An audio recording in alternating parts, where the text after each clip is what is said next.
चलिए, जो अपनी हिस्ट्री चल रही थी एनसीईआरटी की 12th क्लास की, उसमें नेक्स्ट टॉपिक है, मतलब उसी का दूसरा पार्ट, स्वराज्य के लिए संघर्ष पार्ट 2। पार्ट 1 इसका हो चुका था।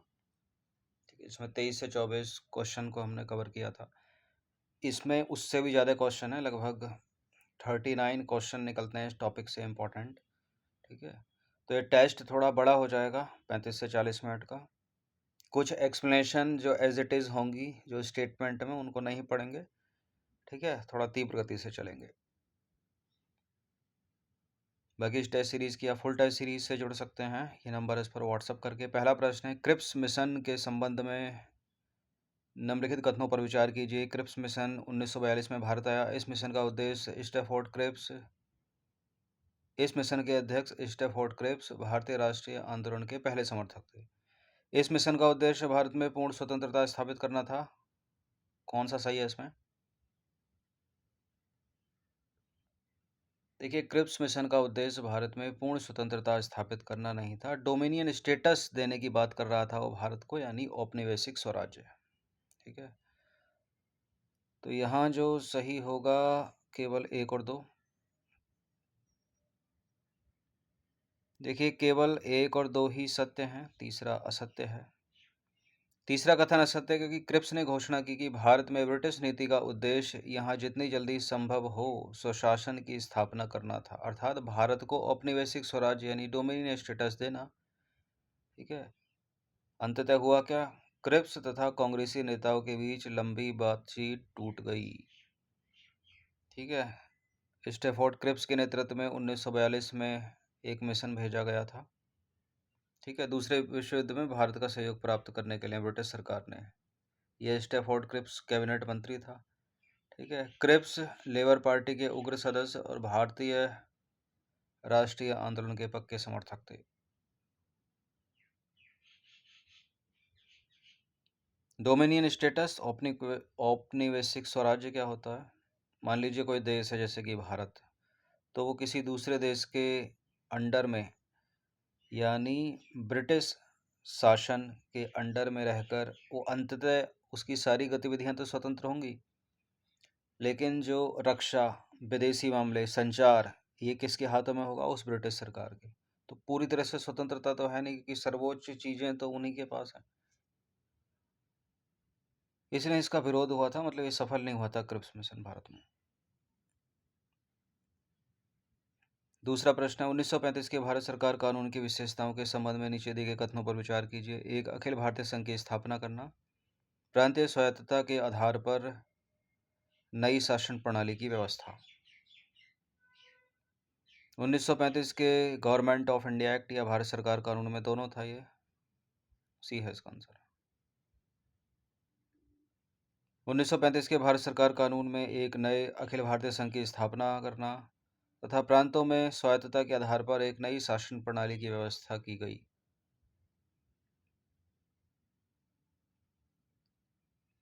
1935 के भारत सरकार कानून के अंतर्गत फरवरी 1937 में हुए प्रांतीय चुनावों में कांग्रेस ने कितने प्रांतों में अपनी सरकार बनाई? कांग्रेस ने 11 में से 8 प्रांतों में अपनी सरकार बनाई थी।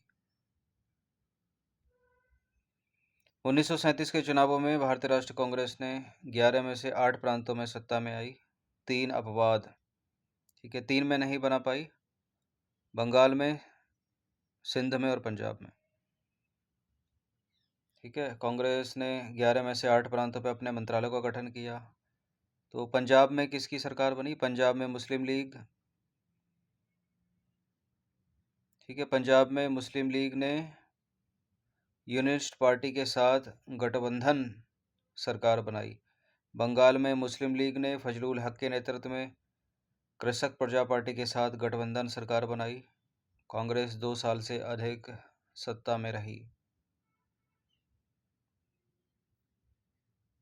इस कार्यकाल के तहत काश्तकारों और साहूकारों से बचाने के लिए संयुक्त प्रांत और बिहार में काश्तकार अधिनियम पारित किए गए थे।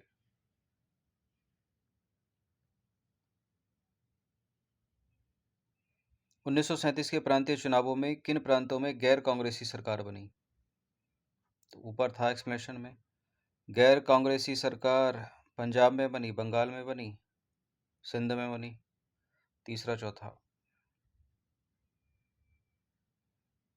1937 के प्रांतीय चुनावों में केवल बंगाल और पंजाब में ही गैर कांग्रेसी मंत्रिमंडल बन सके। पंजाब में कम्युनिस्ट पार्टी, बंगाल में कृषक प्रजा पार्टी और मुस्लिम लीग ने मिलकर सरकार बनाई। क्वेश्चन नंबर 5 पर आ जाइए। 1938 के कांग्रेस के हरिपुरा अधिवेशन में सुभाष चंद्र बोस कांग्रेस के अध्यक्ष निर्वाचित हुए। इस समय कांग्रेस ने आर्थिक योजना का विचार अपनाया और एक राष्ट्रीय योजना समिति बनाई। इस राष्ट्रीय योजना समिति का अध्यक्ष किसे बनाया गया? किसको बनाया गया? जवाहरलाल नेहरू को? जवाहरलाल नेहरू को। 1938 में हरिपुरा अधिवेशन में सुभाष चंद्र बोस कांग्रेस के निर्विरोध अध्यक्ष चुने गए और उन्होंने जवाहरलाल नेहरू की अध्यक्षता में एक राष्ट्रीय योजना समिति बनाई। कांग्रेस समाजवादी पार्टी की स्थापना किसके नेतृत्व में की गई? इंपॉर्टेंट प्रश्न है। आचार्य नरेंद्र देव और जयप्रकाश नारायण। 1934 में आचार्य नरेंद्र देव और जयप्रकाश नारायण के नेतृत्व में कांग्रेस समाजवादी पार्टी की स्थापना हुई। भारतीय स्वतंत्रता संग्राम के दौरान स्वामी सहजानंद सरस्वती का संबंध किससे था? किसान संगठन से। ऑप्शन नंबर डी है इसका आंसर। 1936 में स्वामी सहजानंद सरस्वती की अध्यक्षता में पहला अखिल भारतीय किसान संगठन बना। 1939 में कांग्रेस मंत्रिमंडल ने 7 प्रांतों से त्यागपत्र दे दिया था। इसका प्रमुख कारण क्या था? इसका प्रमुख कारण था ब्रिटिश सरकार द्वारा दूसरे विश्व युद्ध के समय भारतीयों की सहमति के बिना भारत को युद्ध में शामिल करना। ठीक है, इंपॉर्टेंट प्रश्न है ये भी।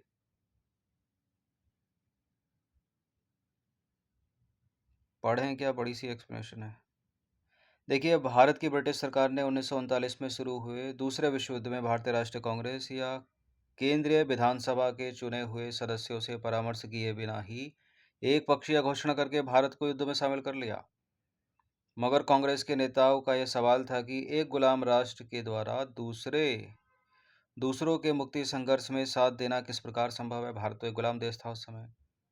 इसलिए उन्होंने मांग की कि भारत को स्वाधीन देश घोषित किया जाए या कम से कम भारतीयों को समुचित अधिकार दिए जाएं ताकि वे युद्ध में सक्रिय रूप से भाग ले सकें। ब्रिटिश सरकार ने इस मांग को मानने से इनकार कर दिया, इसलिए कांग्रेस ने अपने मंत्रिमंडलों को आदेश दिया कि वो त्यागपत्र दे दें। कैसे तुम शामिल कर सकते हो युद्ध में? मुस्लिम लीग द्वारा पाकिस्तान के नाम से अलग राज्य बनाने की मांग वाला प्रस्ताव किस वर्ष पारित किया गया? ये किया गया था 1940 में। ऑप्शन नंबर सी है इसका आंसर। 1940 में मुस्लिम लीग ने एक प्रस्ताव पारित करके मांग की कि स्वाधीनता के बाद देश के 2 भाग कर दिए जाएं, जहां पाकिस्तान नाम का एक अलग राज्य बनाया जाए। क्वेश्चन नंबर 10 है। अक्टूबर 1940 में गांधी जी ने व्यक्तिगत सत्याग्रह प्रारंभ किया। गांधी जी ने प्रथम सत्याग्रह किसे चुना? प्रथम सत्याग्रह चुना गया विनोबा भावे को। ऑप्शन नंबर सी है इसका आंसर और इम्पोर्टेंट प्रश्न है। अक्टूबर 1940 में गांधी जी ने कुछ चुने हुए व्यक्तियों को साथ में लेकर सीमित पैमाने पर सत्याग्रह चलाने का निर्णय किया, जिसे सीमित इसलिए रखा गया कि देश में व्यापक उथल पुथल ना हो। व्यक्तिगत सत्याग्रह करने वाले पहले व्यक्ति विनोबा भावे थे। निम्नलिखित घटनाओं को कालानुक्रम में व्यवस्थित करेंगे, यानी क्रोनोलॉजिकल ऑर्डर में। नेहरू रिपोर्ट, गांधी इरविन समझौता, सविनय अवज्ञा आंदोलन, भगत सिंह को फांसी। भगत सिंह को फांसी 23 मार्च 1931 और गांधी इरविन समझौता 5 मार्च 1931। सविनय अवज्ञा आंदोलन 1930 का है और नेहरू रिपोर्ट 1928 की है। तो सबसे पहले तो पहला आ जाएगा 1928, उसके बाद तीसरा आ जाएगा, फिर दूसरा आ जाएगा, चौथा आ जाएगा। नेहरू रिपोर्ट अगस्त 1928, सविनय अवज्ञा आंदोलन 12 मार्च 1930, गांधी रिबन समझौता 5 मार्च 1931, भगत सिंह को फांसी, सुखदेव और राजगुरु के साथ में 23 मार्च 1931 को। अखिल भारतीय कांग्रेस कमेटी के द्वारा 8 अगस्त 1942 को बंबई में किस प्रस्ताव को पारित किया गया? भारत छोड़ो प्रस्ताव को।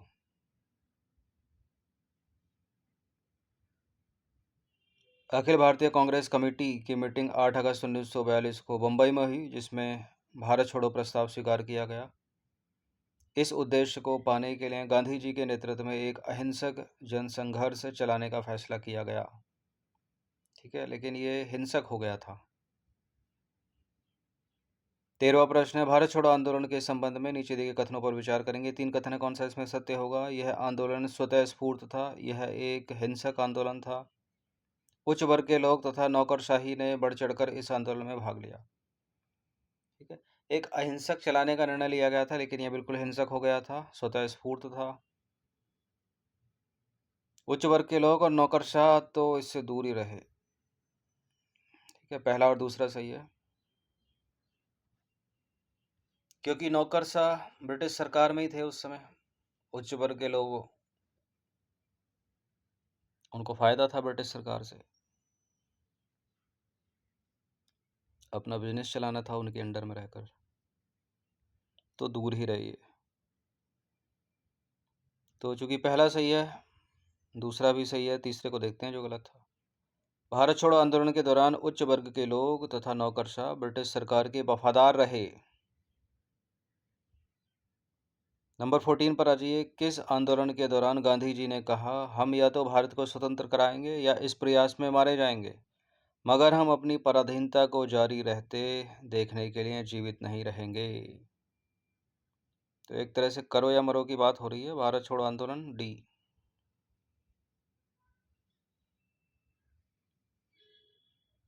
8 अगस्त 1942 की रात, जिस दिन कांग्रेस द्वारा भारत छोड़ो प्रस्ताव पारित किया गया, गांधी जी ने भारतवासियों से कहा कि मैं आपको एक छोटा सा मंत्र दे रहा हूँ, आप इसे अपने दिलों में संजोकर रख लें और एक सांस में इसका जाप करें। वह मंत्र है, करो या मरो, डू और डाई। ठीक है, हम या तो भारत को स्वतंत्र कराएंगे या इस प्रयास में मारे जाएंगे, मगर हम अपनी पराधीनता को जारी रहते देखने के लिए जीवित नहीं रहेंगे। 15वां प्रश्न है, भारत छोड़ो आंदोलन के दौरान किन जगहों पर समानांतर सरकार की स्थापना की गई? बलिया में की गई, मिदनापुर में की गई, सतारा में की गई, झांसी में नहीं। तो 1, 3, 4, ऑप्शन नंबर बी है इसका आंसर। 1942 के भारत छोड़ो आंदोलन के दौरान संयुक्त प्रांत बिहार, पश्चिम बंगाल, उड़ीसा, आंध्र, तमिलनाडु, महाराष्ट्र के अनेक भागों में ब्रिटिश शासन लुप्त हो गया।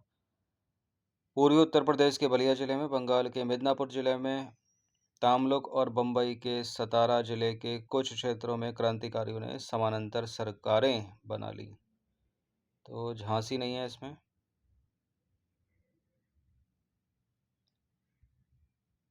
नंबर 16 पर आ जाइए। 1939 में सुभाष चंद्र बोस और उनके वामपंथी समर्थकों द्वारा किस संगठन की स्थापना की गई? फॉरवर्ड ब्लॉक की स्थापना की गई। 1939 में कांग्रेस के अध्यक्ष पद से त्यागपत्र देने के बाद सुभाष चंद्र बोस और उनके वामपंथी समर्थकों ने फॉरवर्ड ब्लॉक की स्थापना की। इंपॉर्टेंट है। लाल किला मुकदमा में कौन कौन से सैनिक शामिल थे? ये भी बढ़िया प्रश्न है। लाल किला मुकदमे में शामिल थे general Shahnawaz, general Prem Sehgal, general Gurdayal Singh Dhillon. Mohan Singh नहीं है। दूसरा, तीसरा, चौथा, डी है इसका आंसर।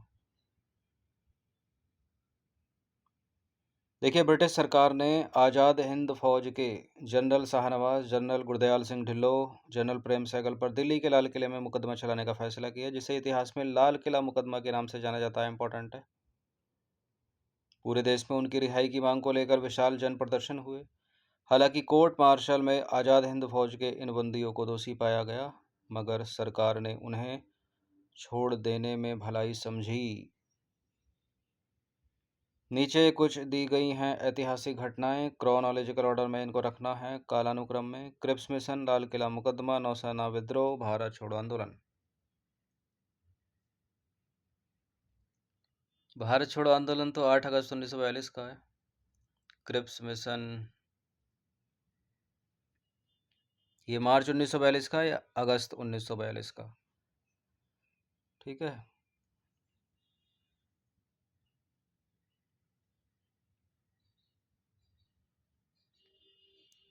तो सबसे पहले क्या आएगा यहाँ पर? नौसेना विद्रोह, एक 45 का, एक 46 का है। सबसे पहले आएगा 2, उसके बाद आएगा 1, उसके बाद आएगा 3 4। हाँ, 2 1 4 3। ठीक है। सबसे पहले मार्च 1942, अगस्त 1942, उसके बाद लाल किला मुकदमा 1945, नौसेना विद्रोह 46।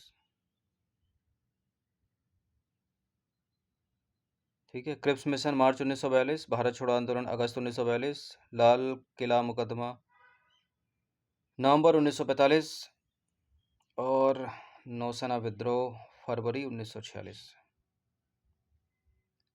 कैबिनेट मिशन 1946 के संबंध में नीचे दिए गए कथनों पर विचार कीजिए। इसे भारतीयों को सत्ता सौंपने की शर्तों के बारे में बातचीत करने के लिए भेजा गया था। इस मिशन में भारत में 2 स्तरों वाली एक संघीय योजना का प्रस्ताव किया। कैबिनेट मिशन ने संघीय केंद्र को केवल प्रतिरक्षा, विदेशी मामले एवं संचार विषयों पर नियंत्रण की सिफारिश की थी। बिल्कुल पहला भी सही है, दूसरा भी सही है, तीसरा भी सही है, तीनों के तीनों करेक्ट हैं। डी है इसका आंसर। ठीक है। उपरोक्त सभी कथन सत्य हैं, पढ़ सकते हो इसको। अगला प्रश्न है, भारत की स्वतंत्रता के समय ब्रिटेन का प्रधानमंत्री कौन था? कौन था? ऑप्शन नंबर ए क्लीमेंट एटली। भारत की स्वतंत्रता के समय ब्रिटेन में लेबर पार्टी की सरकार थी और प्रधानमंत्री क्लीमेंट एटली थे। 21वां प्रश्न है, कांग्रेस के किस अधिवेशन के दौरान दूसरा अवज्ञा आंदोलन यानी सविनय अवज्ञा आंदोलन शुरू करने का निर्णय लिया गया तथा पूरे कांग्रेस संगठन को गांधी जी की आज्ञा के अधीन कर दिया गया? ये था लाहौर अधिवेशन, ऑप्शन नंबर डी। 1929 के लाहौर अधिवेशन में एक ऐतिहासिक नागरिक अवज्ञा आंदोलन छेड़ने की घोषणा की गई। कांग्रेस ने संघर्ष का कोई कार्यक्रम तय नहीं किया। यह काम महात्मा गांधी पर छोड़ दिया गया और पूरे कांग्रेस संगठन को उनकी आज्ञा के अधीन कर दिया गया। गांधी जी के नेतृत्व में राष्ट्रीय आंदोलन एक बार फिर ब्रिटिश सरकार से मुकाबला करने को खड़ा हुआ। भारत में कम्युनिस्ट पार्टी की स्थापना किस वर्ष हुई? भारत में कम्युनिस्ट पार्टी की स्थापना हुई 1925 में।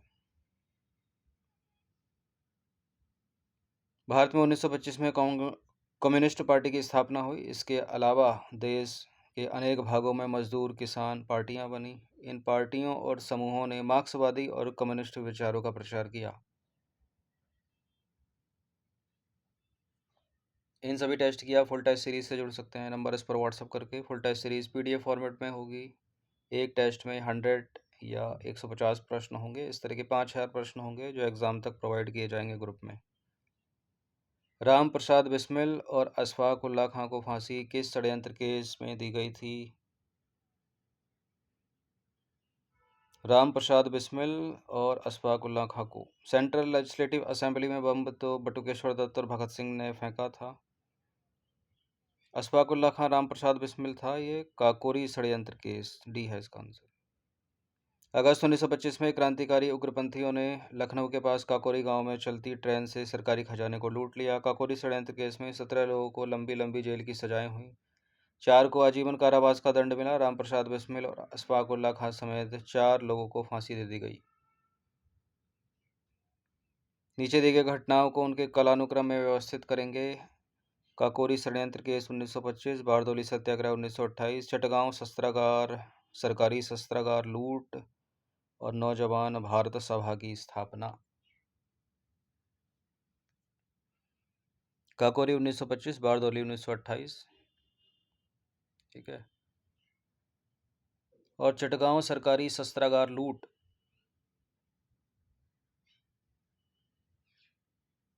नौजवान भारत सभा की स्थापना।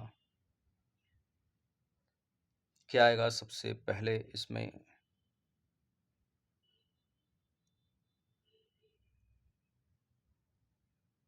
सबसे पहला काकोरी षड्यंत्र केस,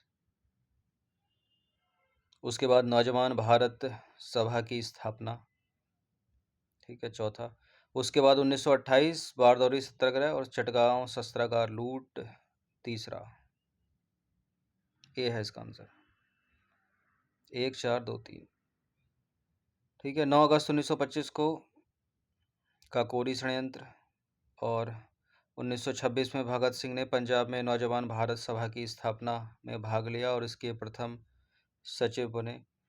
1928 में फिर बारदौली सत्याग्रह और 1930 में सूरसेन के नेतृत्व में, जिनको मास्टर सूरसेन के नाम से भी जाना जाता था, क्या किया? क्रांतिकारियों ने सरकारी शस्त्रागार पर योजनाबद्ध ढंग से छापा मारकर उसे लूट लिया था। ठीक है, तो 1925, 1926, 1928, 1930।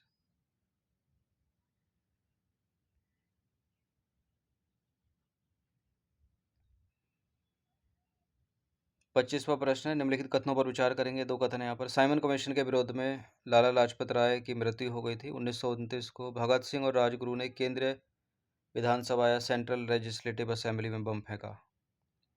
पहला वाला सही है, दूसरा गलत है। भगत सिंह और बटुकेश्वर दत्त थे, राजगुरु नहीं।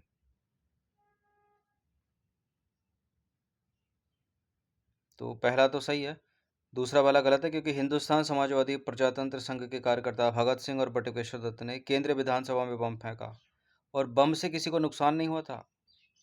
ठीक है, क्रांतिकारियों का उद्देश्य मात्र इतना था कि एक पर्चे के अनुसार बहरों को सुनाना था, किसी की हत्या करना नहीं था।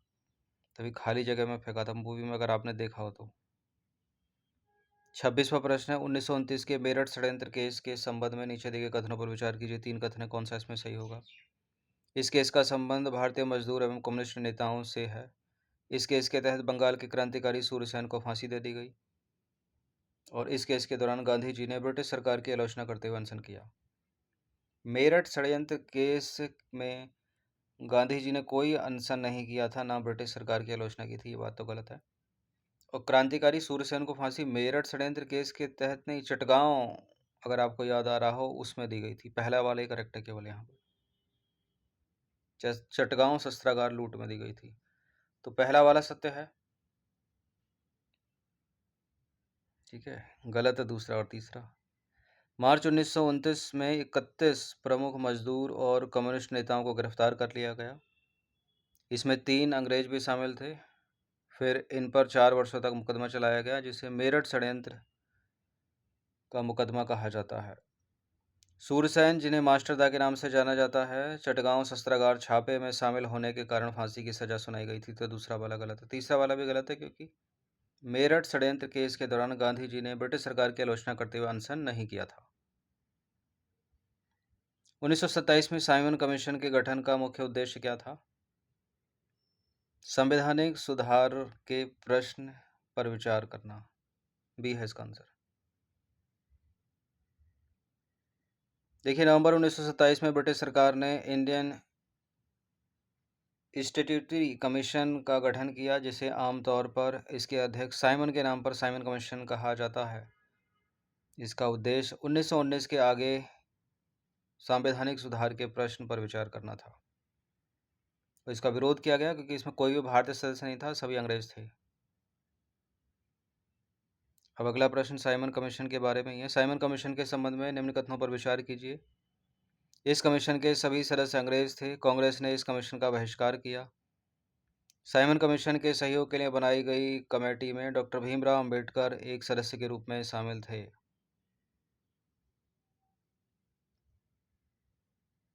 पहला भी सही है, दूसरा भी सही है, तीसरा भी सही है, तीनों के तीनों करेक्ट डी है इसका आंसर। देखिए, उपरोक्त सभी कथन सत्य हैं। साइमन कमीशन के सभी सदस्य अंग्रेज थे, इसलिए कांग्रेस ने इसका विरोध किया। सभी वर्गों के भारतीयों ने इस घोषणा का विरोध किया।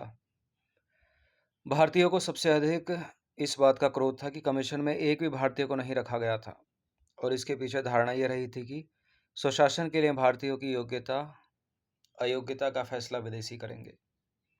1927 में कांग्रेस ने मद्रास अधिवेशन की में घोषणा की कि वह हर कदम पर और हर रूप में इस कमीशन का बहिष्कार का निर्णय करती है। मुस्लिम लीग और हिंदू महासभा ने भी कांग्रेस के फैसले का समर्थन किया, यानी उन्होंने भी विरोध किया इसका, साइमन कमीशन का। मुस्लिम लीग ने भी और हिंदू महासभा ने भी। कभी कभी स्टेटमेंट बनाकर पूछ लेते हैं कि निम्नलिखित में से किन संगठनों ने समर्थन किया था साइमन कमीशन का? पहला कांग्रेस, दूसरा मुस्लिम लीग, तीसरा हिंदू महासभा। तो उत्तर क्या होगा? इनमें से कोई नहीं, क्योंकि तीनों ने विरोध किया था। साइमन कमीशन के साथ सहयोग के लिए बनाई गई कमेटी में डॉक्टर भीमराव अंबेडकर भी एक सदस्य के रूप में शामिल थे। साइमन कमीशन में नहीं, साइमन कमीशन के साथ सहयोग करने के लिए बनाई गई कमेटी में थे वो। किन संगठनों के द्वारा 1928 में नेहरू रिपोर्ट का विरोध किया गया? नेहरू रिपोर्ट का विरोध किया गया हिंदू महासभा के द्वारा, मुस्लिम लीग के द्वारा, सिख लीग के द्वारा। ठीक है, कम्युनिस्ट पार्टी तो समर्थन कर रही थी इसका। पहला, दूसरा, तीसरा। देखिए, सभी महत्वपूर्ण भारतीय नेताओं और दलों ने परस्पर एकजुट होकर तथा संवैधानिक सुधारों की एक वैकल्पिक योजना बनाकर साइमन कमीशन की चुनौती का जवाब देने का प्रयास किया, जिसका परिणाम रही 1928 की नेहरू रिपोर्ट। इसे अगस्त 1928 में अंतिम रूप दिया गया। दुर्भाग्य से कलकत्ता में 1928 में आयोजित सर्वदलीय सम्मेलन नेहरू रिपोर्ट को स्वीकार न कर सका। मुस्लिम लीग, हिंदू महासभा और सिख लीग जैसे सांप्रदायिक रुझान वाले संगठनों के नेताओं ने इसका विरोध किया।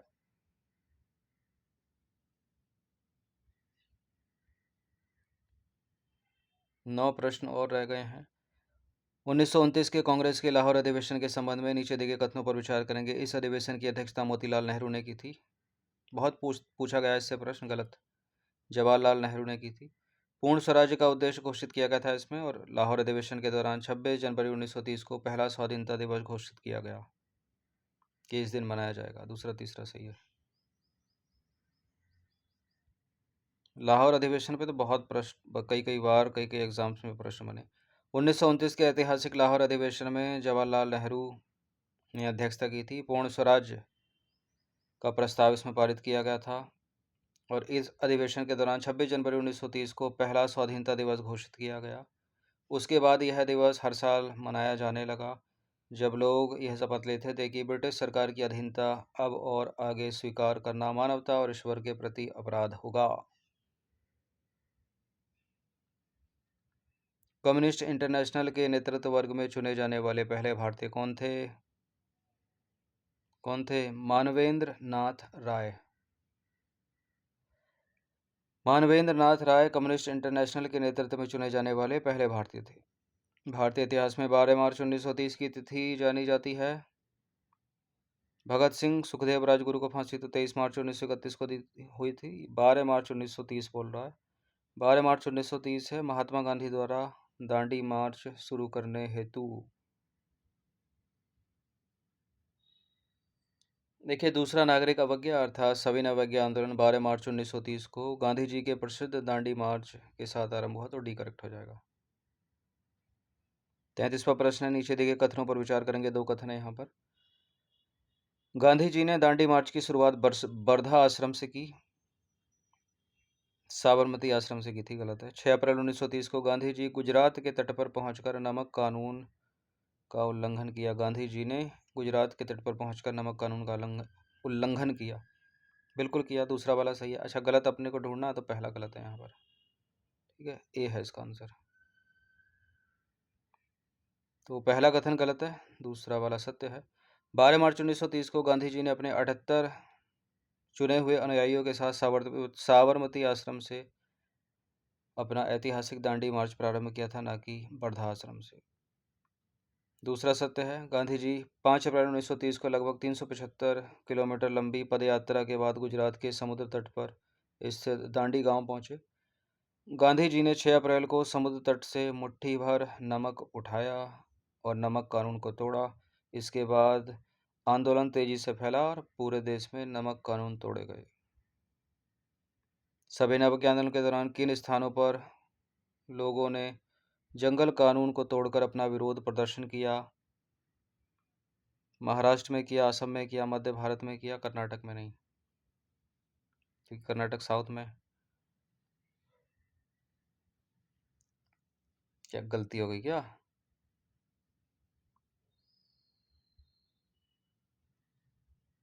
देखिए, महाराष्ट्र में किया, कर्नाटक में किया, मध्य भारत में किया, असम में नहीं, नॉर्थ ईस्ट में नहीं। तो इसका आंसर हो जाएगा डी, 1 2 4, 3 नहीं होगा। जहां जहां 3 है एलिमिनेट करिए उसको। सविनय अवज्ञा आंदोलन के दौरान महाराष्ट्र, ठीक है, कर्नाटक और मध्य भारत में लोगों ने जंगल कानून तोड़कर अपना विरोध प्रदर्शन किया। 35वां प्रश्न है, सविनय अवज्ञा आंदोलन के संबंध में नीचे दिए गए कथनों पर विचार करेंगे। इस आंदोलन के दौरान पूर्वी भारत की जनता ने चौकीदारी कर अदा करने से मना कर दिया। इस आंदोलन में महिलाओं की बड़े पैमाने पर सक्रिय भागीदारी रही। इस आंदोलन के दौरान रानी गेंडिल्यू ने पूर्वोत्तर भारत में ब्रिटिश विरोध की कमान संभाली। पहला भी सही है, दूसरा भी सही है, तीसरा भी सही है, तीनों के तीनों करेक्ट है, डी है इसका आंसर। तो उपरोक्त सभी कथन सत्य हैं। सविनय अवज्ञा आंदोलन 1930 के दौरान पूर्वी भारत में ग्रामीण जनता ने चौकीदारी कर अदा करने से इनकार कर दिया। देश में हर जगह जनता हड़तालों, प्रदर्शनों और विदेशी वस्त्रों के बहिष्कार में भाग लेने लगी और कर अदा करने से इनकार करने लगी। सविनय अवज्ञा आंदोलन की प्रमुख विशेषता स्त्रियों की भागीदारी थी। हजारों स्त्रियां घरों से बाहर निकलीं और सत्याग्रह में भाग लिया। विदेशी वस्त्र या शराब बेचने वाली दुकानों पर धरना देने में उनकी सक्रिय भूमिका रही। इसी तरह आंदोलन की गूंज देश के एकदम पूर्वी कोने में सुनाई पड़ी, जिसमें मणिपुरी जनता की बहादुरी से भरपूर भागीदारी रही। नागालैंड की रानी गेंडिलू ने पूर्वी भारत में इस आंदोलन की कमान संभाली। खुदाई खिदमतगार के संबंध में, खुदाई खिदमतगार संगठन के संबंध में नीचे दिए कथनों पर विचार करेंगे। कौन सा गलत है इनमें? इस संगठन के नेतृत्वकर्ता खान अब्दुल गफ्फार खान थे। इस संस्था को पहले अंजुमन ए इस्लाह ए अफगानिया के नाम से जाना जाता था। इस संगठन के लोग हिंसक प्रदर्शनों एवं कार्यवाहियों के द्वारा स्वाधीनता में सम्मिलित थे। खुदाई खिदमतगार संगठन बिल्कुल खान अब्दुल गफ्फार खान के नेतृत्व में, और इस संस्था को पहले अंजुमन ए इस्लाह ए अफगानिया के नाम से जाना जाता था। ये लोग हिंसक नहीं थे, अहिंसक प्रदर्शनों और कार्यवाहियों के द्वारा स्वाधीनता में सम्मिलित थे। तो असत्य केवल तीसरा ही है और वही अपना आंसर है। पहला और दूसरा कथन सत्य है, तीसरा वाला असत्य है। सविनय अवज्ञा आंदोलन बढ़कर भारत के एकदम उत्तर पश्चिमी छोर तक पहुंच गया तथा बहादुर और शेरदिल पठानों में जोश भर दिया। देखिए, सीमांत गांधी के नाम से विख्यात या प्रख्यात खान अब्दुल गफ्फार खान के नेतृत्व में पठानों ने खुदाई खिदमतगार का मतलब होता है ईश्वर के सेवक नामक संगठन बनाया, जो जनता के बीच लाल कुर्ती वाले कहलाते थे। ये लोग अहिंसा के द्वारा, ना कि अहिंसा के द्वारा स्वाधीनता संघर्ष को समर्पित थे, ना कि हिंसक। इस संस्था को पहले अंजुमन ए इस्लाह ए अफगानिया के नाम से जाना जाता था, जिसका उद्देश्य सामाजिक सुधार और स्वतंत्रता संग्राम के लिए अहिंसक पश्तूनों को संगठित करना था। 37वां प्रश्न है, 1930 में ब्रिटिश सरकार के द्वारा लंदन में भारतीय नेताओं और सरकारी प्रवक्ताओं का पहला गोलमेज सम्मेलन किस उद्देश्य हेतु आयोजित किया गया था? साइमन कमीशन की रिपोर्ट आई थी 1927 में, 3 साल के भीतर 1930 में पहला गोलमेज सम्मेलन। सी है इसका आंसर। देखिए, 1930 में ब्रिटिश सरकार ने लंदन में भारतीय नेताओं और सरकारी प्रवक्ताओं का पहला गोलमेज सम्मेलन आयोजित किया। इसका उद्देश्य साइमन कमीशन की रिपोर्ट पर विचार करना था। 38वां प्रश्न, गांधी इरविन समझौते के संदर्भ में नीचे दिए गए कथनों पर विचार करेंगे। 3 कथन है, कौन सा इसमें सही होगा? ब्रिटिश सरकार सविनय अवज्ञा आंदोलन के दौरान गिरफ्तार सभी कैदियों को रिहा करने को सहमत हो गई। लोगों को नमक बनाने का अधिकार दिया गया। इस समझौते के तहत कांग्रेस ने सविनय अवज्ञा आंदोलन रोक दिया। गांधी इरविन समझौता या गांधी इरविन पैक्ट इंपॉर्टेंट है, कई बार एग्जाम्स में प्रश्न बने इस पर। देखिए, इस पैक्ट में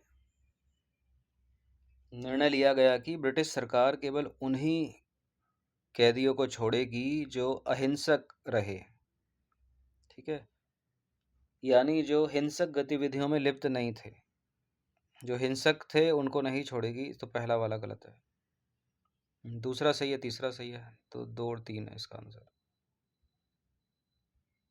पहला वाला कथन असत्य है क्योंकि वायसराय लॉर्ड इरविन और गांधी जी के बीच 5 मार्च 1931 को एक समझौता हुआ जिसे इतिहास में गांधी इरविन समझौता या गांधी इरविन पैक्ट के नाम से जाना जाता है। इस समझौते के तहत ब्रिटिश सरकार अहिंसक रहने वाले राजनीतिक बंदियों को रिहा करने पर सहमत हुई, जो हिंसा में लिप्त थे उनको नहीं।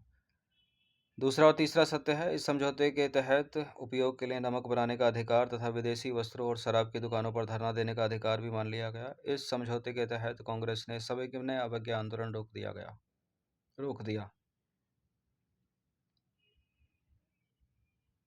चलिए, 39वां प्रश्न और यही अंतिम प्रश्न है। कांग्रेस ने किस गोलमेज सम्मेलन में भाग लिया? तो गांधी जी ने दूसरे गोलमेज सम्मेलन में कांग्रेस के प्रतिनिधि के रूप में भाग लिया भी है इसका आंसर। ये भी इंपॉर्टेंट प्रश्न है। एक प्रश्न बड़ा पूछते हैं, तीनों गोलमेज सम्मेलन में किसने भाग लिया? तो उसका उत्तर doctor Bhimrao Ambedkar. Previous year का प्रश्न कई बार एग्जाम्स में पूछा होगा। देखिए, गांधी इरविन समझौते के पश्चात कांग्रेस ने द्वितीय गोलमेज सम्मेलन में भाग लिया। कांग्रेस की ओर से गांधी जी दूसरे गोलमेज सम्मेलन में भाग लेने इंग्लैंड गए। तो 39 प्रश्न थे ये टॉपिक बड़े 2 इंपॉर्टेंट हैं मॉडर्न हिस्ट्री से। स्वराज्य के लिए संघर्ष 1 और 2, ठीक है। 65-70 प्रश्न ये बड़े इंपॉर्टेंट हैं, इनकी प्रैक्टिस कर लीजिएगा। यूपीएससी सिविल सेवा तक इंपॉर्टेंट है, ठीक है, उसी लेवल के हैं।